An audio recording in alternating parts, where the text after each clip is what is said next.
all starts and ends with a girl, too small and inadequate for that world of ash, tar, and coal where she was born.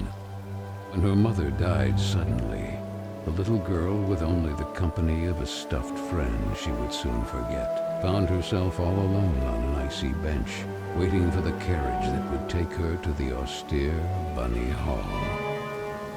Luckily, even if that place turned out to be very hostile for her, there she met Carole, who like her was small and inadequate, so the little girl began to feel less alone, until, on a day like many others, Carole would leave Bunny Hall for good, so the little girl fell prey to despair again.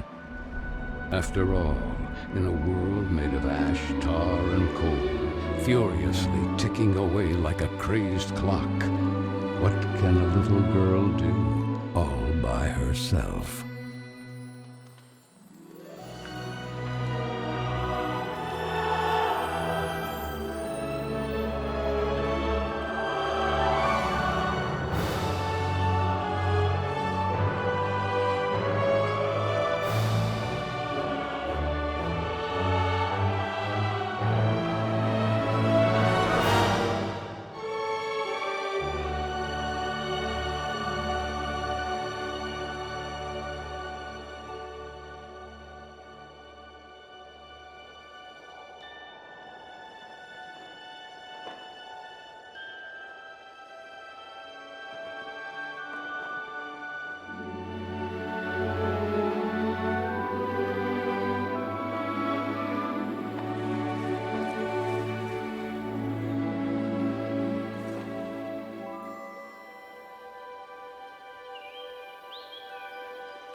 Carole Simmons?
Are you speaking to me?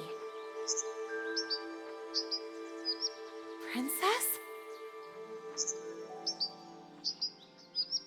No, I mean... I believe so.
Oh, hello, little bunny. That letter is mine. Could you... The sweet, bespectacled bunny ignored the little girl and took the letter with them.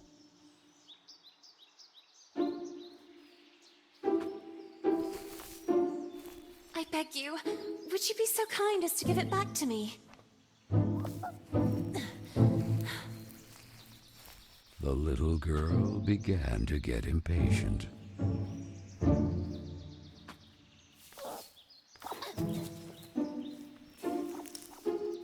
The little girl wouldn't let it win, so determined to recover Carole's letter, she followed the mischievous bunny.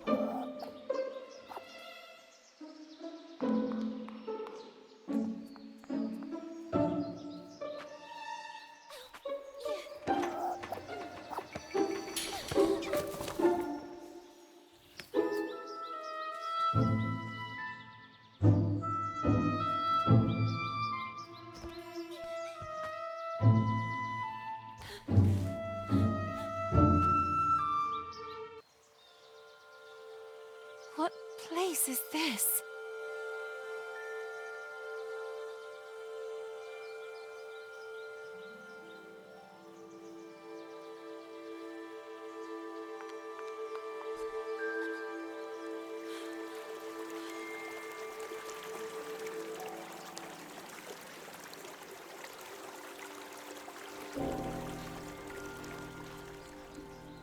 That kite, it reminded the little girl so much of her friend Carole.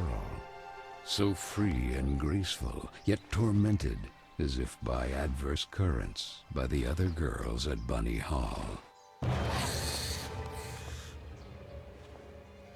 Oh, and who would you be? Have you perhaps seen a bespectacled bunny? Even the owl ignored her question and just stood there, staring at her, with those eyes, red like blood. But the little girl had no time to waste. She had to track down the bunny, and so she began to follow in its tracks.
And the girl, filled with a chilling sensation she could not explain, dove into the water.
So the little girl fell, and fell once again.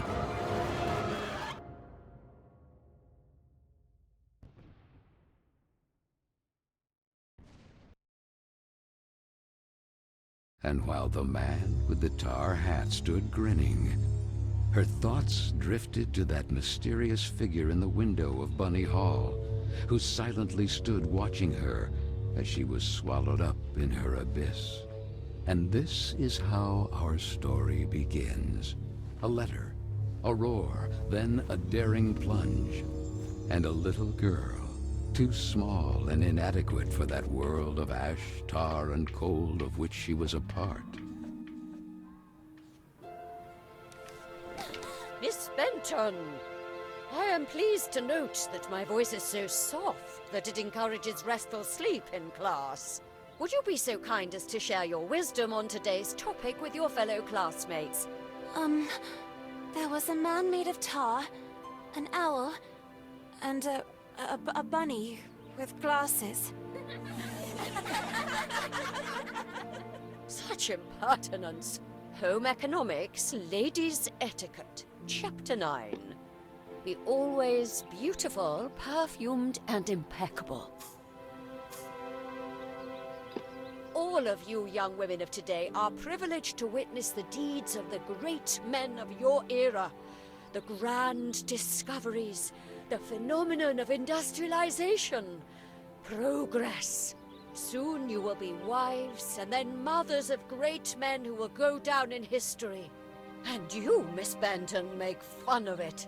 This establishment, too, if events continue to transpire as hoped, will undergo important developments, and you will be the first to benefit from them. Why, ladies?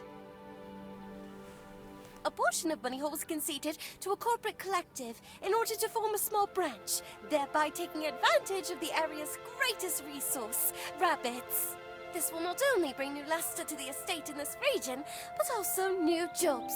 Very good, Miss Vicky Trant. At the very least, Lana has grasped the rabbit matter. In this regard, our dear Frank reminds us that it is strictly forbidden to venture beyond the walls of the park. The disinfestation work will resume tonight after the strong winds of recent weeks.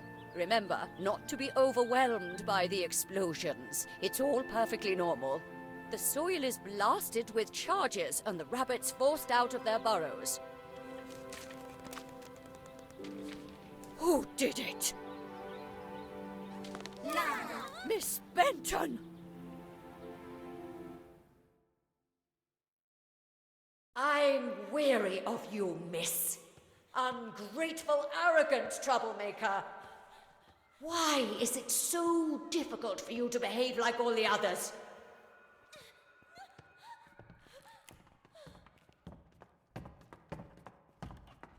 The clock is ticking furiously, and you are a woman now. Therefore, it is high time you learn to behave like one, or accept the consequences of your ridiculous transgressions. You will help Miss Mildred with the chores. When you are done, ring the bell, and you will be allowed to return to your accommodation. But until then, don't even dream of leaving this place.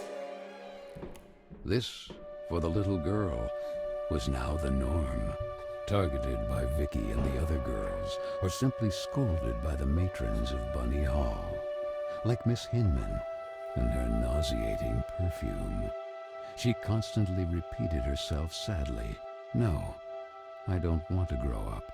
I don't want time to flow furiously anymore. It would have been so nice instead to be able to take it back to when Carole was still there." It would be better to shed some light.